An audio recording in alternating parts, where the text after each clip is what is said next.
آقائد عالم صلی اللہ علیہ وسلم کی ذات گرامی پر اللہ پاک نے آپ کو اگرچہ دنیا کے اعتبار سے دنیا پر بہت کم وقت دیا، 63 سال آپ کی حیات طیبہ ہے، اور 63 میں سے 40 نبوت سے پہلے کے ہیں اور 23 سالہ نبوت کے بعد کی زندگی ہے، اور اس 63 سال میں جو آپ کی 40 سالہ زندگی ہے، آپ پیدا ہوئے تو یتیم تھے، 6 سال کے تھے کہ والدہ بھی اٹھ گئیں، 12 سال کے تھے دادا بھی چلے گئے۔ غور کریں اس چیز پر۔ پھر آپ چاچا کی زیر تربیت آئے،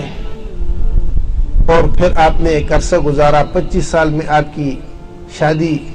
اما خدیجۃ الکبریٰ رضی اللہ تعالیٰ عنہ کے ساتھ ہوئی، 40 سال میں آپ کو نبوت ملی، 10 سال مکہ معظمہ کے ایک پل آرام کا نہیں ملا۔ اس کے بعد آپ نے ہجرت کی، مدینہ طیبہ آپ پہنچے ہیں۔ مدینہ طیبہ کی 13 سالہ زندگی میں 23 سفر آپ صلی اللہ علیہ وسلم کے ہوئے ہیں۔ 13 سالہ زندگی میں 23 سفر ہوئے ہیں آپ کے، 23 غزوے ہوئے ہیں، جس میں آپ صلی اللہ علیہ وسلم بنفس نفیس باہر تشریف لے گئے۔ آپ صلی اللہ علیہ وسلم کی 11 ازواج مطہرات ہیں، آپ کی اولاد ہے، دین کا ایک عظیم آپ صلی اللہ علیہ وسلم کے اوپر امانت کا بوجھ ہے۔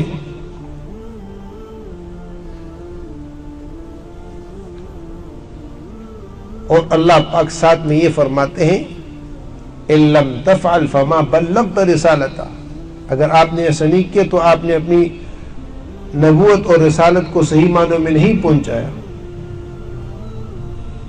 بلغ ما انزل الیک فإن لم تفعل فما بلغت رسالتہ، جو آپ پر نازل ہوئی وہی یہ آپ پہنچائیں، اگر آپ نے ایسا نہیں کیا آپ نے اپنی رسالت کا حق ادا نہیں کیا۔ فما بلغت رسالتہ،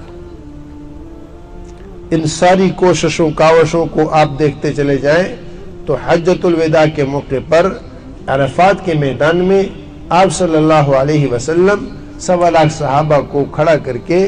آپ صلی اللہ علیہ وسلم ان سے پوچھتے ہیں حل بلغت، تو صحابہ کرام رضوان اللہ علیہم اجمعین اس کے جواب میں فرماتے ہیں اللہ کے رسول، صرف آپ نے تبلیغ نہیں کی بلکہ آپ نے پہنچانے کا حق ادا کیا، جیسا کہ ادا ہونا چاہیے۔ آپ نے اس طور پر امت کی نصیحت کی اور آپ نے اپنی رسالت کو پہنچایا۔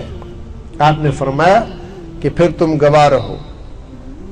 پھر تم گواہ رہو،